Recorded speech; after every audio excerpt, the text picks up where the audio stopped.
करण शिवेंद्र, कोई ऐसा ऑपरेशन, कुछ ऐसा एक्सपीरियंस शेयर करना चाहेंगे जो आपने अभी तक कहीं नहीं किया है? हम लोग एक ट्रेनिंग एक्सरसाइज में जंप कर रहे थे, फिर उसके बाद जब मैं ऐसे प्रोफेशन में गया तो वहां पर तो आपको तो यूनिट से निकाल ही देंगे। जो आपकी इज्जत पे, जो आपके नाम पे कलंक लगेगा ना, तो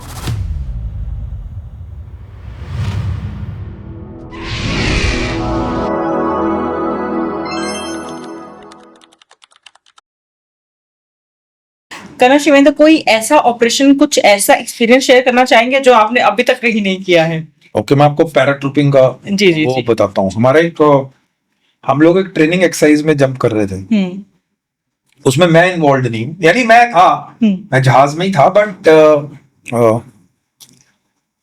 no, it was not even a train. जो हमारा रिफ्रेशर जंप होता है, बिकॉज अगर आपको पैराशूटिस्ट बैच जो है, पैराट्रूपर विंग जिसको हम बोलते हैं, अगर आप उसको मेंटेन करना चाहते हो तो आपको हर साल रिफ्रेशर करना पड़ता है। वो 2 जंप्स का, हमारे टाइम में 2 जंप्स होती थी।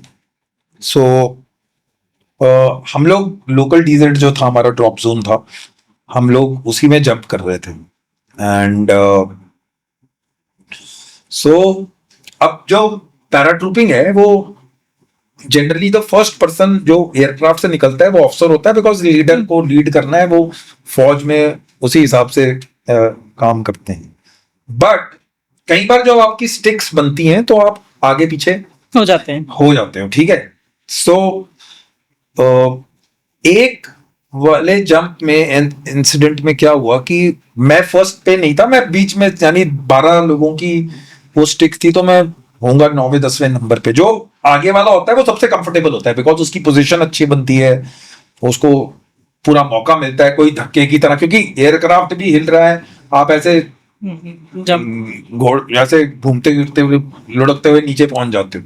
और फौज में क्या है कि स्पेशली पैराट्रूपिंग में बैठ नहीं सकते, यानी कि यू कांट, आप ये नहीं बोल सकते मैं एयरक्राफ्ट में जंप नहीं कर सकता, या फिर वो तो यानी जिंदा ही आपको तो यूनिट से निकाल ही देंगे, नॉन पैरा भरवा ही देंगे, लेकिन जो आपकी इज्जत पे, जो आपके नाम पे कलंक लगेगा ना, तो इंसान उस वक्त कुछ नहीं सोचता। वो चाहे आंखें बंद करे, चाहे करना तो है ही, वो इज्जत है, ठीक है। आप जितना बड़ा रैंक, वो उतनी बेइज्जती होगी और उतना आपको। सो मैं आई थिंक सो मैं कैप्टन या मेजर था, तो हम लोग जंप कर रहे थे, तो मेरा 8वें 9वें 10वें, तो मेरे जो आगे जो मेरा बड्डी था, मैं बड्डी नहीं था, मेरी आई थिंक सो मेरी टीम का ही बंदा था।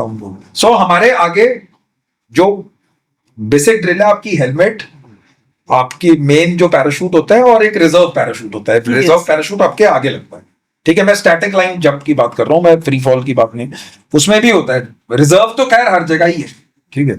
सो ये मैंने कभी देखा नहीं है, और ऐसा कभी मैंने सुना भी नहीं मेरे अपने सामने ये सो कि जो मैं आपको बता रहा हूं कि इज्जत जो है ना, कि जहाज के उसके वो रैंप खुल गया, आप रैंप पे पहुंच गए, तो आप पीछे फिर कुछ देख, फिर जाना ही है, बस there is only one way which is outside the aircraft. तो मेरे जो आगे जवान था, उसको गन शॉट वुंड भी था, उसका कांटेक्ट में उसकी गोली लगी हुई थी, तो वो तगड़ा बंदा था। सो ये हम लोग, और जब आप पैराशूटिंग करते हैं, सो मैं अगर सामने खड़ा हूं, तो मेरा जो पीछे वाला बडी है, वो मेरी स्टैटिक लाइन को चेक करता है, बिकॉज हम पीछे मुड़कर हम फिक्स कर देते हैं अपना, वो स्नैप हुक वगैरह डाल देते हैं, जो भी होता है वो, अब मैं भूल गया हूं। तो वो पीछे वाला बंदा चेक करता है, और वो टैप देता है कि ऑल ओके है, ठीक है। तो मैं अपने जो गए, तो उसका, और एक छोटा सा ऐसे करके एक पिन होता है जो रिजर्व पे लगता है, ठीक है। एंड जब ये सब काम शुरू होता है ना, तो आप इन 3 चीजों, यानी मेन पैराशूट के बिना तो आप बाहर कूद ही नहीं सकते। रिजर्व और हेलमेट आपकी इंपॉर्टेंट चीज है। अगर ये तीनों चीजें बिल्कुल परफेक्ट नहीं है, तो आपको रोक देंगे, स्टिक रुक जाएगी, बिकॉज ट्रेनिंग के दौरान एक्सीडेंट्स को कोई, nobody takes them in a right spirit.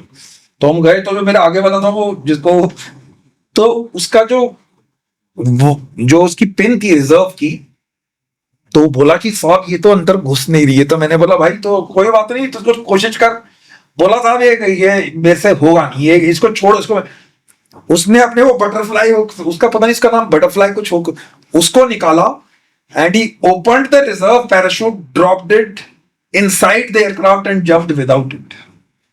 यानी कि मैं एयरफोर्स वाले जाने नहीं देते हैं, लेकिन वो इतना इतना वहां पर रश और इतना इतना वो कि जाना ही है। एड्रेनलिन की बाहर निकलना ही निकलना है, चाहे रिजर्व रहे चाहे ना रहे। तो मैंने बोला भाई ये, फिर उसके बाद हमारे पूरे जो स्टिक की एयरफोर्स वालों ने, बिकॉज एयरफोर्स कंडक्ट्स दैट वो, but that is how people do.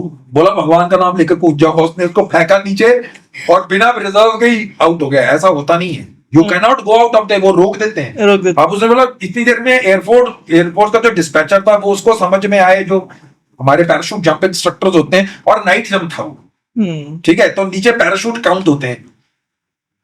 तो बोला एक रिजर्व का है, वो तो ऊपर जहाज में ही है। तो फिर घूम फिर के सो वो बिना उसके ही कूद गया, वो बेचारा अटक रहा। बोला साहब मैं कंफर्टेबल नहीं हूं। मैंने बोला भाई तो अब, क्योंकि 12 लोग 7-8 सेकंड में निकलने होते हैं, वो 7-8 सेकंड का ही टाइम है, क्योंकि जो एयरक्राफ्ट है वो 240 किलोमीटर की स्पीड से जा रहा है। हम लोग AN-32 में थे, नॉट द C-130, तो वो उस स्पीड पे, वो DZ पे उसी टाइम पे आएगा जब उसका ड्रॉप शुरू होगा। तो आपको वो 12-13 लोग का टाइम 7-8 सेकंड है। अगर तुम सोचने लगे तो फिर पीछे वाले पीछे रह जाएंगे और फिर वो आगे निकल जाएगा। उसके बाद बिल्कुल फेंका। मैंने बोला ये तो क्यों कहा? इतनी देर में हम दोनों बाहर में निकला और बिल्कुल साथ साथ निकलते हैं, यानी कि कुछ। मैंने बोला कोई बात नहीं, अब तो मैं तो वहां पर जब हम लोग एयरक्राफ्ट के अंदर जाते हैं तो छतरी माता की जय होती है। बोला मैं कूद रहा हूँ छतरी माता की छतरी माता की जय, और वो निकल गया, उसने उसको फेंक दिया। और फिर हम पूछा कि मैंने फिर बोला उसको, जो नीचे इंस्ट्रक्टर्स थे, कि एक भाई रिजर्व ऊपर ही रह गया है, बंदा लेकिन इधर है। तो लोगों का जो लीप ऑफ फेथ जिसको कहते हैं ना, भगवान और उस चीज में, वो उसका आप कुछ नहीं कर सकते, कुछ नहीं, यानी कि this is how things happen against all non. But मैंने बोला साले रुके जा, यानी कि तू रुक जाता। बोला नहीं, इज्जत का सवाल है।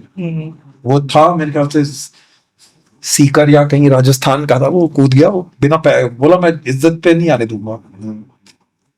But that is how it happened, and it might have happened with many peeps. कई बार रिपोर्ट लगती है, कहीं नहीं लगती, but then this is how इज्जत और इतनी ज्यादा वो हो जाती है। सिमिलरली जब आप लड़ाई और दुश्मन के साथ भी हो, देन पीपल आस्क ना why people do these things, कि बिना बुलेट प्रूफ पहनना है, अगर कांटेक्ट जल्दी में निकल गए तो निकल गए, फिर आप ये थोड़ी कि मैं उसको ये करूंगा। तो दैट इज हाउ